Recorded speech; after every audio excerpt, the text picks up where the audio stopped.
Laki na ng Jaguar cichlid natin, no? Oh. Laki. Saka ang taba. Try nga natin kiluhin. Ay. Hulog. Ay. Yan. Ating kiluhin yung Jaguar cichlid natin. Yung ilan. Yan, no? 1/4 na siya. 1/4 yung Jaguar cichlid natin.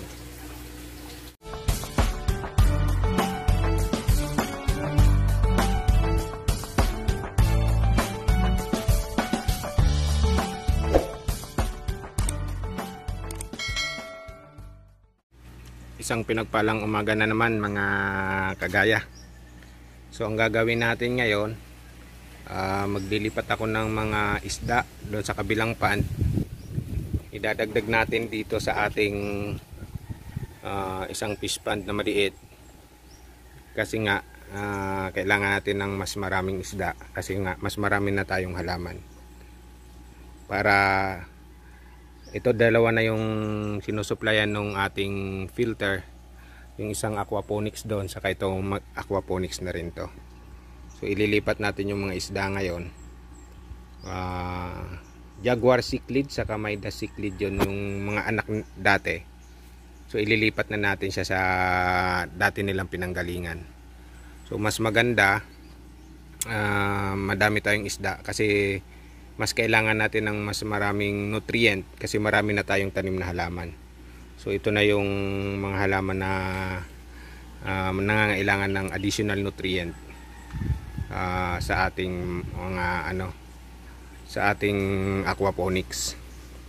So ito po yung aquaponics na kinonvert, hydroponics dati to na kinonvert natin ng aquaponics. So samahan niyo ulit ako mga kagaya habang ginagawa yung pag-transfer ng ating mga isda sa kabilang pan papunta dito sa ating aquaponics. I-compare lang natin mga kagaya yung lumaki dito sa hydroponics compare doon sa ating aquaponics. So ito kasi pag bagong punla pa lang, lahat ng butas yan meron. Nabili na kasi yan eh. So 15 holes po yan. Pagka umidad na sila ng 2 to 3 weeks, binabawasan ko po yun ng isa. So alternate na sila para makabulas po ng malaki yung mga dahon. So yung 15 magiging 8 na lang sila. So yung iba linipat ko doon sa ating ginawang aquaponics. Ngayon ikukumpara lang natin yung laki kasi kung ano yung kaibahan. So kukuha tayo ng isa rito para ikumpara natin doon sa linipat natin sa aquaponics kung magkakaiba nga yung laki. So ito yung kinuha natin. So pwede na po ibenta yan. Ang ganda. Kaya nga yung ibang ano na yan, nabenta na kahapon. So kukumpara lang natin. Punta tayo dito. So ito yung mga kasamahan nila dati. Linipat ko rin dito para matry lang natin kung makumpara natin kung ano yung kaibahan sa bilis ng paglaki nila. So ito yung ating kinuha doon sa tuna box na hydroponics. Tapos ayan yung sa aquaponics natin. So kukunin natin ha. So ito yung kukumpara lang natin. Ayan. Tapos ito yung sa ating aquaponics. So ayan. May pagkakaiba po no. Ayan. Mas malaki ng konti ito. Itong sa hydroponics natin kumpara dito sa ating aquaponics. Pero konting diferensya lang po. Ayan. So hindi masyado nagkakalayo. So itong ginawa nating dati kasing hydroponics to, kinonvert natin ng aquaponics. Kung mapapansin nyo, ito yon dati. May in-upload na ako ng video dati. So ito na yung conversion natin. So nandyan yung galing dun sa tangke ng isda natin, papasok ng filtration, pag ganyan, pag ganito, hanggang dito sa ating reservoir. Tapos ito na yung pipe. Ayan, siya na yung magdi-distribute ng tubig sa ating mga halaman. So aquaponics na po to, hindi na hydroponics. So ito yung comparison. Kunti lang yung pagkakaiba pag kinumpara natin sa laki. So masasabi natin na effective din tong ating aquaponics so far.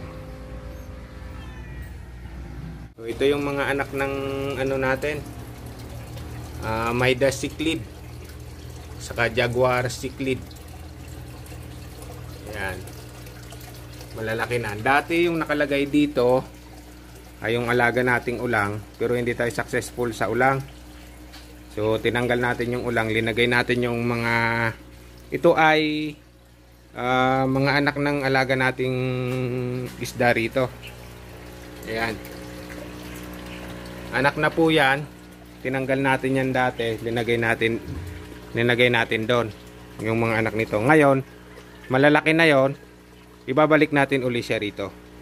Kaya lang natin inalis kasi nga para makalaki sila, baka kainin tong mga malalaki na.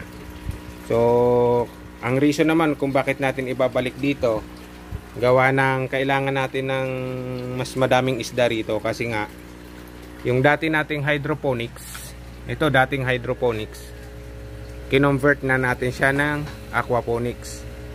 So dito na siya nakakonect. So na-upload ko na rin yan kung paano ko kinonvert ito into aquaponics. So ayan, aquaponics na po siya. Yan. Yan yung sumusupply sa kanya is galing na dito sa ating isda. Yan, nakakonekta sa filter natin papuntang distribution na ng tubig sa ating halaman. So kaya kailangan natin magdagdag din ng isda rito. Yan. So kung hulihin natin yon, yung mga nandun, hulihin natin, ilalagay natin dito.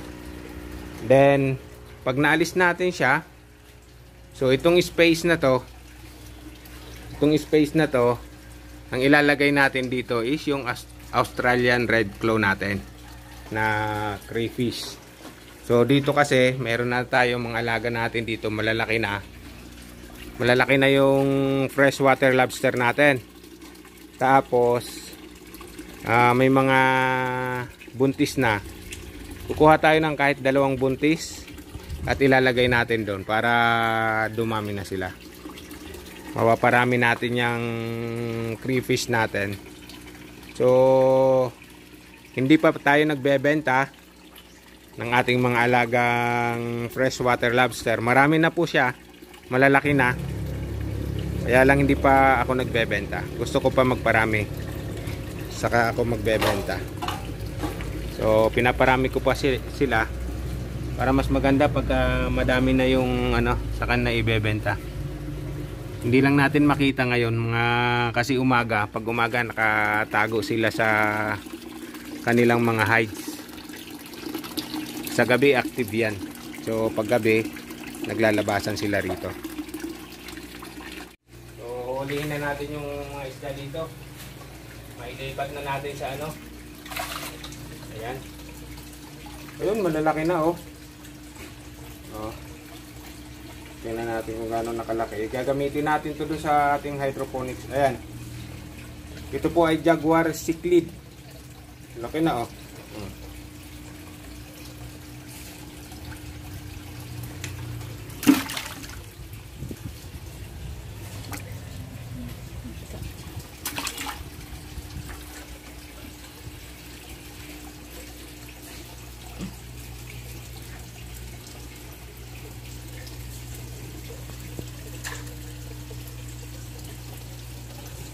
Hirap pala siya hulihin. Kaya ayaw ko naman yung tubig. Drain. I-drain kasi na to eh.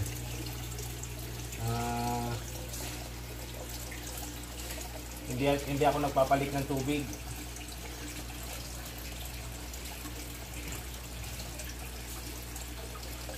Wala-walaan sila. Nandito sa gilid. Tumago.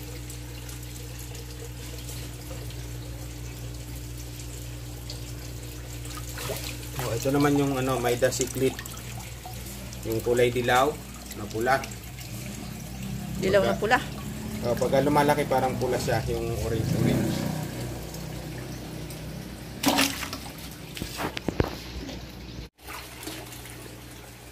Ito yung Jaguar Cichlid.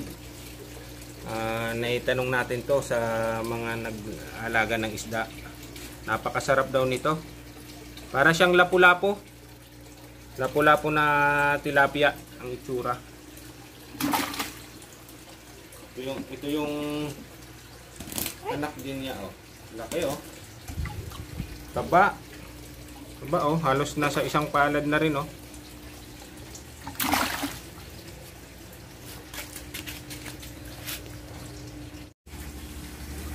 Laki na ng Jaguar Cichlid natin, oh. Oh. Laki. Saka taba. Try nga natin kiluhin. Ay. Hulog. Ay. Yan. Ating kiluhin yung Jaguar Cichlid natin. Yung ilan. Yan, no? 1/4 na siya. 1/4 yung Jaguar Cichlid natin.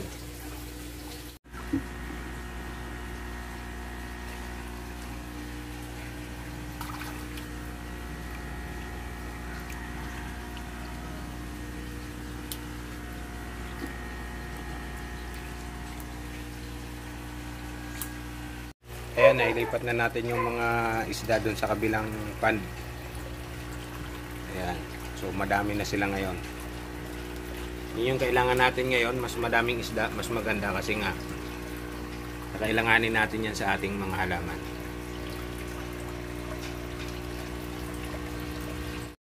So, ano ba yung aquaponics, mga kagaya? Ang aquaponics, ito, pwede nyo rin i-search sa Google kung ano yung meaning ng aquaponics. So i-explain ko lang yung sa madaling pamamaraan na maintindihan natin lahat.